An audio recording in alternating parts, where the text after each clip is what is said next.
Me ollaan tällä hetkellä kuvaamassa Timberwisein uusia lattioita. Uusitaan heidän niin kuin laajasta lattiavalikoimasta kuvamateriaali. Tämä idea näistä kuvauksista syntyi lähinnä siitä, että meillä on tulossa uusi esite ja nettisivu. Me tarvitaan paljon uutta kuvamateriaalia, koska tässä on tullut uusia tuotteita paljon. Ja me haluttiin tehdä se niin sanotusti isosti, eli kerralla tehdään kunnolla.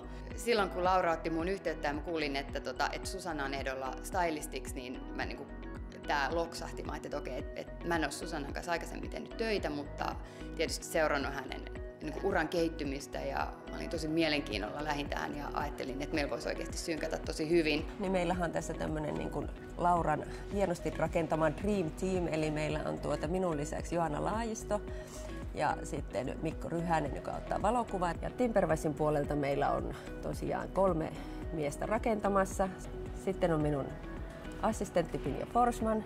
Sitten on Johanna on päältä katsomassa tätä. Meidän lähtökohtana on luoda semmoisia luonnollisia kuvia ja semmoisia, mihin asiakas voi samaistua, jos on semmoinen pieni inhimillisyys, mutta kuitenkin kansainvälistä tasoa olevia kuvia, jotka voisi leviä tonne ja toivottavasti leviikin tonne someen ja sisustuslehtiin ympäri maailmaa. Koko kuvausrupeama puristetaan 2 viikkoon, eli meillä on suurin piirtein 5 erilaista interiööriä per päivä ja siitä vielä otetaan sitten 3 versiota.